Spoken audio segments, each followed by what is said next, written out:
آج کی میں ویڈیو میں اپنے مکتب کا ایک طالب علم ہونے کی حیثیت سے یہ گزارش کروں گا کہ پہلا سوال یہ ہے کہ اگر آپ اس بل کو منظور کروانا چاہتے ہیں اور اس کو قانون بنانا چاہتے ہیں اور اس کی سزاؤں میں اضافہ چاہتے ہیں، ہم قطعاً کوئی اعتراض نہیں کریں گے۔ پوری ملت تشیع، پورے مکتب آل محمد جو ہے وہ اس کا خندہ پیشانی سے استقبال کرے گا، یوم تشکر منائے گا اس قانون کو بننے کے بعد۔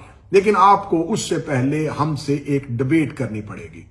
آپ اہل سنت کی سادہ لوح عوام، جن کو آج تک آپ ممبر کے خطبوں پہ جو کچھ بیان کرتے رہے وہ انہیں حق سمجھتے رہے، کتاب تک ان کی رسائی نہیں ہونے دی، علوم تک انہیں پہنچنے نہیں دیا، اور ان کے مدارس سے لے کے آپ نے کالج یونیورسٹی میں اپنے تعلیمی نصاب میں ان کو وہی پڑھایا جو آپ زہر نسلوں کے دلوں میں گھولنا چاہتے تھے۔ اب ہم ایک ڈیبیٹ کرتے ہیں، اس ڈیبیٹ کا آغاز بھی ہم قومی اسمبلی سے کرتے ہیں۔ قومی اسمبلی میں وہ ڈیبیٹ ہوگی، لیکن قومی اسمبلی اس وقت سیاستدان اس سیٹوں پہ نہیں بیٹھے ہوں گے۔ سیاستدانوں کا مذہب سے کوئی تعلق نہیں ہے، وہ مذہب کو صرف اپنے الیکشن کے دنوں میں سیاست اور ووٹ کے لیے استعمال کرتے ہیں۔ سیاستدانوں کو قومی اسمبلی کی پچھلی نشستوں میں بٹھا کے اگلی نشستوں پہ آپ اپنے علماء کو لے کے آئیں اور ہم اپنے علماء کے ساتھ آتے ہیں۔ اسپیکر قومی اسمبلی کی سیٹ پہ چیف جسٹس آف پاکستان بیٹھ جائے اور 4 دوسری سیٹوں پہ میرے معزز سپریم کورٹ کے ججز صاحبان بیٹھ جائیں۔ سپریم کورٹ کے چیف جسٹس صاحب کے سامنے اسپیکر کی کرسی پہ ان کے ٹیبل کے اوپر صرف قرآن ہو، اور قرآن بھی وہی جو آپ کی مساجد میں پڑا ہوا ہے، قرآن بھی وہی جو سعودی عرب سے چھپا ہوا ہے، ترجمہ آپ ہی کے علماء کا ہوگا۔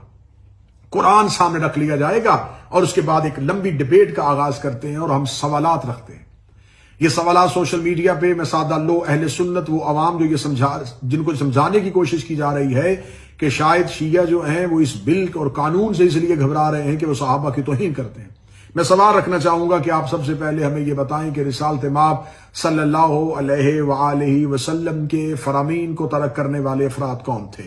آپ یہ بتائیں کہ واقعہ عقبہ میں رسالت مآب صلی اللہ علیہ وآلہ وسلم کی اونٹنی کو پہاڑی سے نیچے پھینکنے والے افراد جو تھے، جنہوں نے یہ پروگرام بنایا تھا، وہ کون تھے؟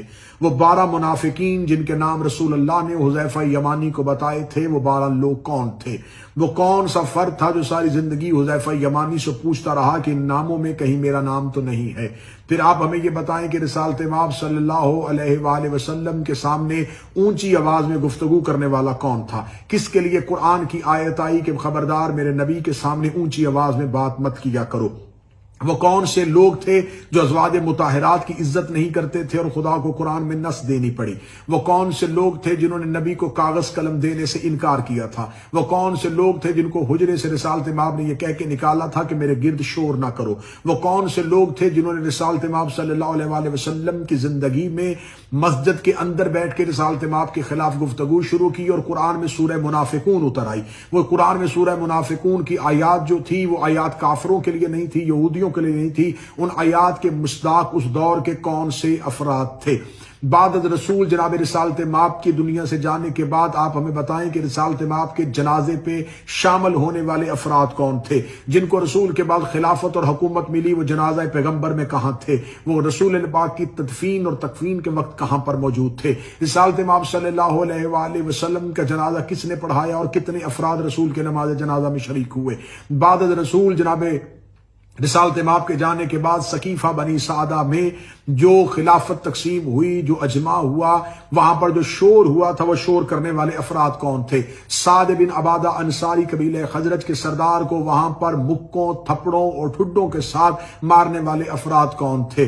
جن لوگوں نے بیعت خلیفہ کی نہیں کی تھی، ان کے خلاف شورش برپا کرنے والے کون تھے؟ منکرین زکوٰۃ کا بہانہ بنا کر قبائل پہ حملہ کروا دینا اور مالک بن نویرہ کو قتل کرنے والا فرد کون تھا؟ کون تھا جس نے مالک بن نویرہ کو قتل کرنے کے بعد ان کی زوجہ کے ساتھ زنا بالجبر کیا تھا؟ وہ کون سے لوگ تھے جنہوں نے اس دور میں امیر المومنین کے دروازے پہ آ کے دھمکی دی تھی؟ وہ کون لوگ تھے جنہوں نے امیر المومنین کے دروازے کو جلایا تھا؟ وہ کون لوگ تھے جنہوں نے جناب سیدہ صلوات اللہ علیہا کو ان کے حق سے محروم رکھا تھا؟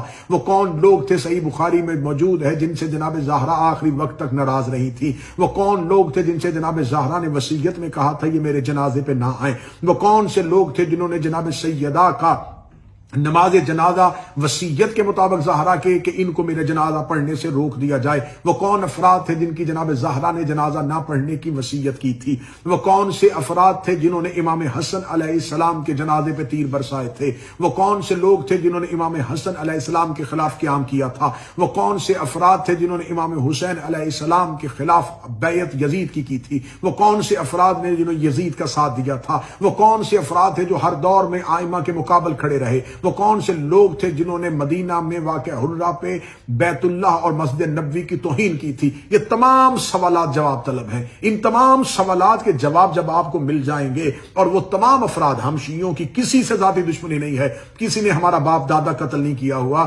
کسی نے ہماری جائیدادوں پہ قبضہ نہیں کیا ہوا، ہم لڑ رہے ہیں تو اہل بیت کے حقوق کے لیے، ہم لڑ رہے ہیں تو رسول اور رسول کے خاندان کے حقوق کے لیے۔ آپ ہمیں بتائیں کہ کیا ہمارا جرم یہ ہے کہ ہم نبی اور نبی کی اولاد سے وفا کر رہے ہیں؟ کیا ہمارا جرم یہ ہے ہم نبی اور نبی کی اولاد کے دشمنوں کو تسلیم نہیں کر رہے؟ کیا ہمارا قصور یہ ہے ہم نبی اور نبی کی اولاد کے قاتلوں کو بے نقاب کرنا چاہتے ہیں؟ ہم سوال کرنا چاہتے ہیں، جنگ جمل کس نے کی تھی؟ جنگ صفین میں علی کے مقابلے پہ کون آیا تھا؟ عمار بن یاسر کے سینے پہ نیزہ کس نے مارا تھا؟ محمد بن ابی بکر کو زندہ گدھے کی کھال میں رکھ کے کس نے جلایا تھا؟ عبداللہ بن مسعود کی پسلیاں کس نے توڑی تھی؟ میسم تمار کو تختہ دار پہ کس نے لٹکایا تھا؟ یہ تمام سوالات کے جواب آپ ہمیں نہیں دے رہے، اور آپ ہم سے الٹا کہہ رہے ہیں کہ آپ سب کو تسلیم کریں۔ پہلے آپ کو بتانا پڑے گا، قاتل علیحدہ کرنے پڑیں گے، مقتول علیحدہ کرنے پڑیں گے، ظالم علیحدہ کرنے پڑیں گے، مظلوم علیحدہ کرنے پڑیں گے، مومنون علیحدہ کرنے پڑیں گے، منافقون علیحدہ کرنے پڑیں گے۔ جس دن آپ نے خلوص سے دل اور صاف نیت کے ساتھ یہ کام سر انجام دے دیا، قرآن اور آپ ہی کی احادیث کی کتابوں سے آپ نے نبی کی توہین کرنے والوں کو، رسول اللہ کی توہین کرنے والوں کو، اہل بیت کی توہین کرنے والوں کو مجرم ڈکلیئر کر دیا، اس کے بعد جو افراد بچ جائیں گے وہ محبان رسول اور اہل بیت رسول ہوں گے۔ ان صحابہ کے پاؤں کی جوتی کے تلوے پہ لگی ہوئی مٹی بھی ہم شیعہ اپنی آنکھوں کا سرما بنائیں گے۔ ان اصحاب پیغمبر کو ہم معتبر سمجھیں گے، ان کی توہین کرنے والے کو ہم سزائے موت کا قانون بننے کی حمایت بھی کریں گے، ساتھ بھی دیں گے، اور یہ زور اور مطالبہ بھی کریں گے کہ ایسا کیا جائے، مسلسل کیا جائے۔ لیکن پہلے یہ طے کرنا پڑے گا کہ آپ کن کو منوا رہے ہیں؟ کیا آپ بنی امیہ کو منوانا چاہتے ہیں؟ کیا آپ جگر خارے جناب حمزہ کو منوانا چاہ رہے ہیں؟ کیا آپ ہمیں ان کو منوانا چاہ رہے ہیں جنہوں نے رسالت مآب کو اذیت دی؟ میرا سوال ہے کہ یہ بل لے کے کون آیا؟ جماعت اسلامی کے ایک رکن قومی اسمبلی۔ تو جماعت اسلامی جو ہے، اگر وہ اس بل کو پاس کروانا چاہتی ہے اور وہ اس بل کو تجویز کنندہ میں سے ہے، اس بل کی تائید کرنے والوں میں سے ہے، تو جماعت اسلامی کا بانی کون تھا؟ مولانا ابو العلا مودودی۔ تو پھر جماعت اسلامی کو مولانا مودودی کو تسلیم کرنے سے انکار نہ کرنا پڑے گا، کیونکہ مولانا مودودی نے خلافت و ملوکیت لکھ دی ہے۔ انہوں نے لکھ دیا ہے کہ خلافت راشدہ کے بعد صرف ملوکیت ہی رہی تھی، صرف بادشاہوں کی حکومت آئی تھی۔ تو پھر جماعت اسلامی کو کہنا پڑے گا کہ مولانا مودودی کے افکار اور نظریات کے ساتھ جماعت اسلامی کا کوئی تعلق نہیں۔ جماعت اسلامی نے جماعت اسلامی کا کانسیپٹ کہاں سے لیا تھا؟ مصر سے۔ تو آپ کو ڈاکٹر طٰہٰ حسین کی کتاب فتنۃ الکبریٰ پارلیمنٹ میں لے کے آنی پڑے گی، اور لکھنا پڑے گا کہ ہم ڈاکٹر طٰہٰ حسین یا مصر کے ان علماء کی ہرگز تائید نہیں کرتے جنہوں نے ملوکیت کے خلاف قلم اٹھایا تھا۔ پھر آپ کو صحیح بخاری چھوڑنی پڑے گی، پھر آپ کو مسلم چھوڑنی پڑے گی، پھر آپ کو مشکات کا انکار کرنا پڑے گا۔ کر دے پھر انکار۔ دو رستے ہیں، یا آپ اپنی ان کتب کا انکار کریں کہ ان تمام کتابوں میں جو لکھا ہے وہ تمام کتابوں پر لکھا ہوا غلط ہے، اور ہم ان تمام کہ ہم بخاری کے نظریات سے، ہم مسند کے نظریات سے، ہم احمد بن حنبل کے نظریات سے، ہم امام مالک کے نظریات سے، ہم ابن خلدون کے نظریات سے، ہم شبلی نعمانی کے نظریات سے، ہم مولانا ابو العلا مودودی کے نظریات سے سب سے ہٹ کے ہیں، تو پھر آپ ایک کوئی اور فرقہ ہے۔ اگر آپ یہ کہیں بخاری بھی ہمارا، مسلم بھی ہمارا، احمد بن حنبل بھی ہمارا، امام مالک بھی ہمارا، شبلی نعمانی بھی ہمارا، مولانا ابو العلا مودودی بھی ہمارا، اور قانون بھی ہمارا، ایسا نہیں ہوگا۔ پھر آپ کو یا تو انہیں چھوڑنا پڑے گا، یا جو سوالات میں نے رکھے ہیں ان سوالات کا جواب آپ کو پارلیمنٹ ہاؤس میں دینا پڑے گا۔ پھر جو لوگ بچ جائیں گے، پھر جو افراد بچیں گے، تو ہم کون ہیں جو یہ کہہ سکتے ہیں کہ صحابہ کرام کی توہین ہونی چاہیے، صحابہ کرام کی عزت ہونی چاہیے، لیکن دشمن آل محمد کی عزت نہیں ہونی چاہیے، عدو اہل بیت کی عزت نہیں ہونی چاہیے، جناب سیدہ کے دشمنوں کی عزت نہیں ہونی چاہیے۔ ہمارا تو صرف اتنا ہی مطالبہ. اگر یہ ہمارا مطالبہ غلط ہے تو میرے اہل سنت عوام جو سن رہے ہیں وہ بتائیں